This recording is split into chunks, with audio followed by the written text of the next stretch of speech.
Good morning, folks. Or at least my morning. It's 1:13 a.m.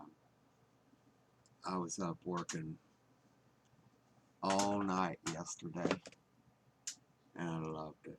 Working on this and my future. I hope to say our future someday. Um, I basically tonight want to talk about the legalities versus the theft involved in scavenging or thieving.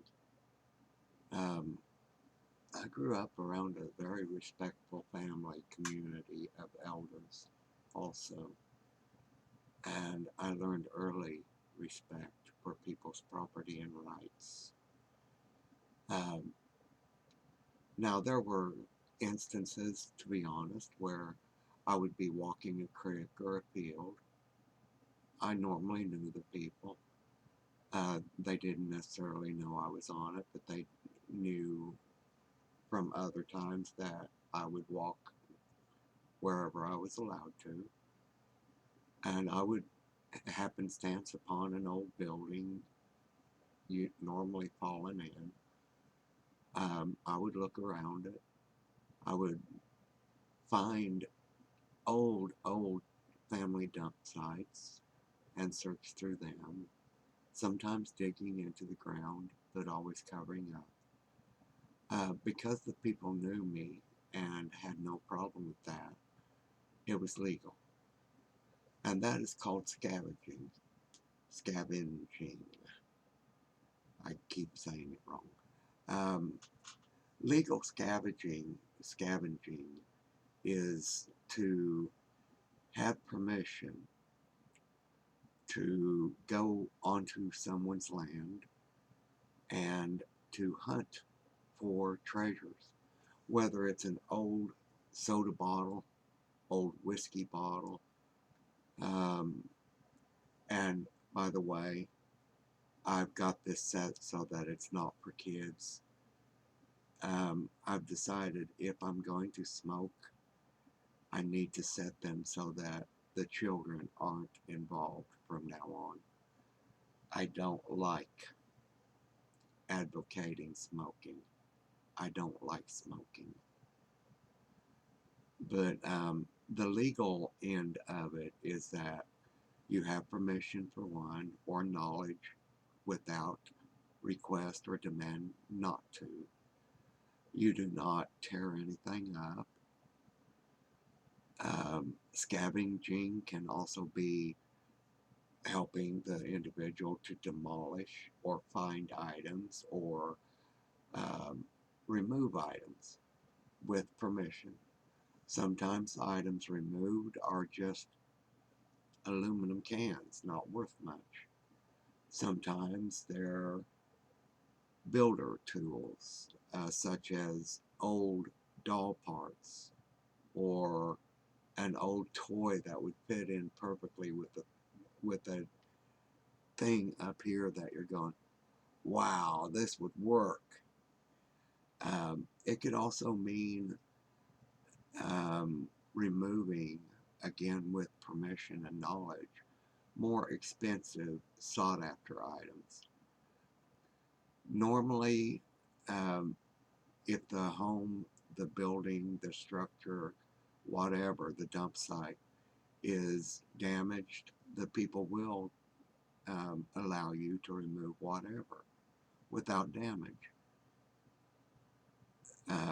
Sometimes you've got to cause a little damage, so all you do is call them or you get with them and you say, look, there's this item, I think it's worth looking at, may I? And this is the process I would have to go through. That's legal scavenging. Legal scavenging also sometimes involves giving money at the end of a sale, for me right now, for the right to scavenge and or to remove and keep to sell certain more valued um, collectibles. So illegal scavenging is going in and not giving a hoot. It's not your place, so break in, cut locks, kick in windows, or, well, not kick them in, that's stupid, but there's stupid people out there. And just tear the place up in order to get copper and whatever you can sell. Um, and that's just wrong. We all know that. I've been asked two times, because I was outside looking at a place, taking pictures, but I was on the people's property. Um, and I was asked to leave and not return, which I did. I can understand legalities of insurance, worries of, well, what happens when I turn my back? They didn't know me. We had never spoken. I could not find the owner. I had asked every neighbor I could find, and no one knew who owned it. Just so happened the owner drove by on these two occasions, way out of the country. So don't ever illegally scavenge or even take pictures on properties without permission, because you never know. These people could have been real hard heads about it. And they could have legally called the law because I was on their property. So they didn't. They were kind that way. They just explained the situation, one of them rather angrily, until we talked a minute. And he understood what I was doing, but he still asked me to leave. The other was a little more gentle, not quite as angry, but when he asked me to leave, I obliged. And I have no problem with that. Normally, I like to find the owners. I like to know the history. So that's the difference between scavenging legally and being stupid. So, peace out. Mwah. Aho. Blessings.